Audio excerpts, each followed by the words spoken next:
अस्सलाम वालेकुम फ्रेंड्स, कैसे आप सब लोग। उम्मीद करती हूँ खैरियत से होंगे। आज एक नई कहानी के साथ आई हूँ मैं, जिसका नाम है सुनहरी रेत की परी और रहस्यमयी महल।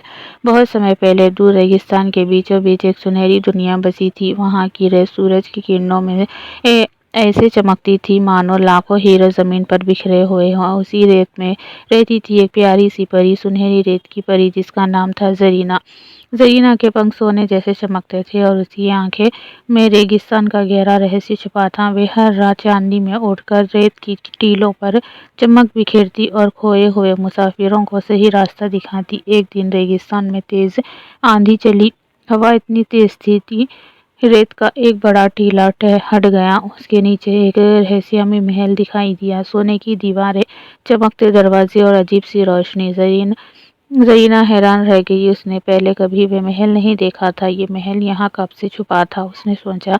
वह धीरे धीरे महल के अंदर गई। अंदर दीवारों पर पुराने चित्र बने थे, एक राजा, एक रानी और एक जादुई दीपक। तभी अचानक एक मधुर आवाज गूंजी, जो इस महल का रहस्य सुलझाएगी। वे सच्ची रक्षक कहलाएगी। जरीना ने पूरे महल को ध्यान से देखा। उसे एक कमरे में वही जादुई दीपक मिला। जैसे ही उसने दीपक को छुआ, एक हल्की रोशनी फैल गई और सामने एक बूढ़े साधु प्रकट हुए। साधु बोले, यह महल कभी खुशियों का घर था, लेकिन लोगों ने लालच में आकर इसकी शक्ति का गलत उपयोग किया, इसलिए ये रेत के नीचे छुप गया। अब इसे फिर से उजाला देने के लिए एक सच्चे दिल की जरूरत है।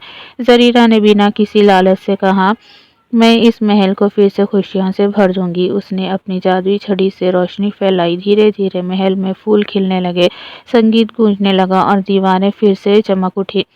साधु मुस्कुराए और बोले, सच्ची ताकत जादू में नहीं बल्कि निस्वार्थ दिल में होती है। उस दिन के बाद जरीना उस महल की रक्षक बन गई। रात को जब भी रेगिस्तान चमकता, लोग समझ जाते सुनहरी रेत की परी अपने रहस्यमय महल की रखवाली कर रही है। सच्ची शक्ति दिल की अच्छाई और निस्वार्थ में होती है।